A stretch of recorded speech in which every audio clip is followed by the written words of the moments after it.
They are moving heaven and earth talaga to make life difficult for us. Yun nga. Yun naman talaga yung gawin nila, kanilang pakay na talagang i-demolish ang Duterte at kanyang mga kaalyado. Ganito lang yan, Tobats eh. Napakasimple lang yan.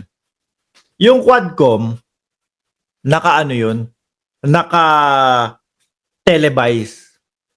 Napapanood sa YouTube, kitang-kita ng mga mamamayang Pilipino. Puntos nyo eh kung umattend kayo doon. Bakit? Kung inatinan nyo yun, simple lang. No? Narinig namin yung inyong side. Narinig ng mga pro-government, narinig ng pro-BBM, narinig ng mga kakamping. In short, narinig ng majority ng mamamayang Pilipino na may pakialam sa politika. So ngayon, marunong kaming bumasa. Kung ito bang sila Bato de la Rosa, iniipit lang, pinupolitika lang. Yung mga katanungan na mga itinatanong doon, parang hindi naman relevant, parang hindi naman talaga ginawa nila Bato de la Rosa yon. Maipagtatanggol po nila yung sarili nila. At tayo ho, mga bossing, hindi naman tayo kailangan panturuan eh, no? Baka tayo ang magsabi, naku, bias ng Quadcom, no? Ako, hindi ako supporter ni Bato de la Rosa, pero nakikita ko pinupolitika siya nung Quadcom. Yung nagkaroon tayo, mga kababayan, nang maririnig galing po sa kanila, no? Para mabalanse natin. Hindi po. Ang pinili po nila, wag sumipot, wag dumalo, wag magsalita, wag ipagtanggol yung kanilang sarili. Ngayon, ano isipin natin? Etong mga to, may tinatago to. Ilang beses binigyan ng pagkakataon para umattend, pero hindi umattend.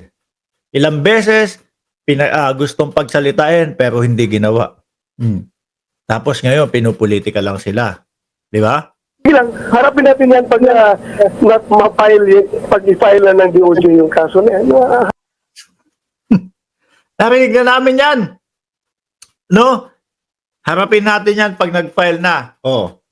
Kay Kibuloy, kaalyado nyo yun.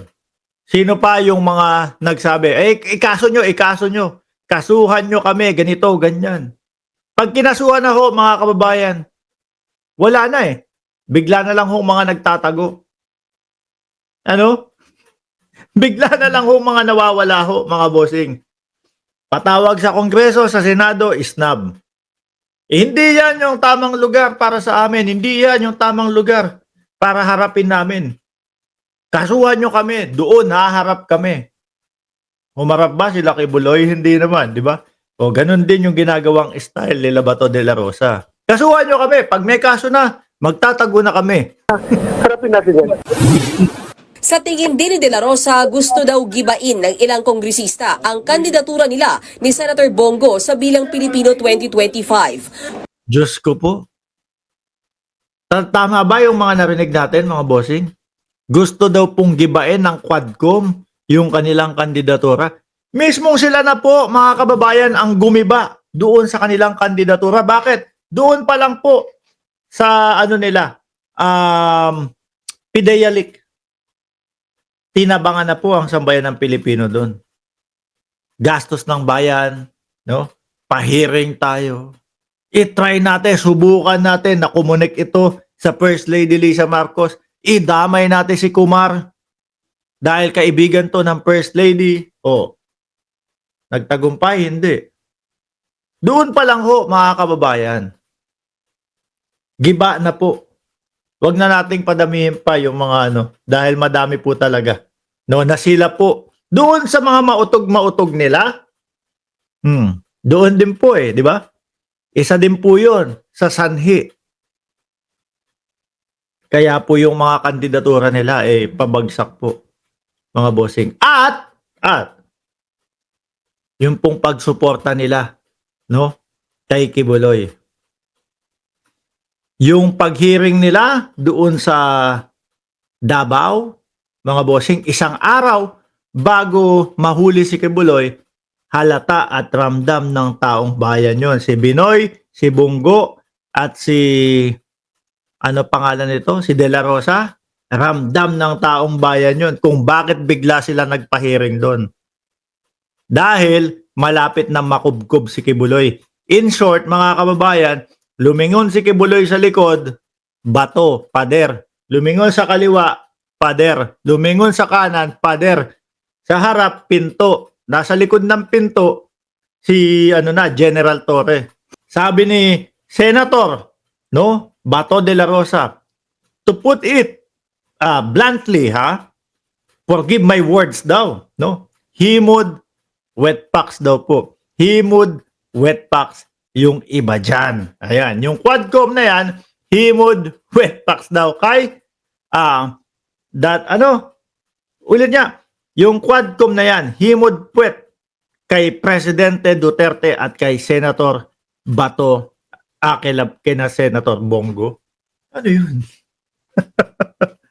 Baka ibig sabihin niya, himod daw po doon sa administrasyon. To put it bluntly, forgive my words, himod, wet packs, yung iba dyan, yung Quadcom na yan, himod, wet packs kay President Duterte at kay, di kung yung Quadcom na yan, kay himod, wet packs, kay dating Pangulong Duterte, di ayon lahat sa kanya yan. Di ba? Mali siguro yung pagkakasulat dito o pagkakasabi ni Bato de la Rosa. Kasi kung ang sasabihin niya, himod, wet packs, yung Quadcom na yan, sa nakaupo, kay Pangulong Bongbong Marcos, kay Martin Romualdez, etc. Yun, no? Mas maintindihan natin kung sabihin niya yun. Pero kung kay President, ang gulo.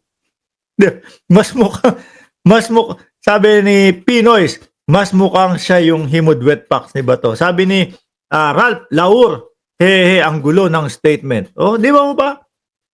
Paano hihimod ng wet packs yan kay dating Pangulo at kay Bato? Mali. Nahilo na. Stress na ho kasi, mga kababayan. No? Madami na po tumatakbo sa utak ni Bato de la Rosa. Konting masabi mo na ICC. Na na yan Nagugulo na ho yan sige, Trillanes, halika, pumunta ka na dito. Ikaw ang maglagay ng posa sa akin. Ay, nako. Lord, mga boss, kayo po, ano masasabi nyo doon sa kanilang mga sinabi? No? Doon po sa sinasabi ng Quadcom na kasuhan si dating Pangulong Duterte, kasuhan si Bongo, si Bato de la Rosa, etc. At sabi naman po, mga kababayan, no?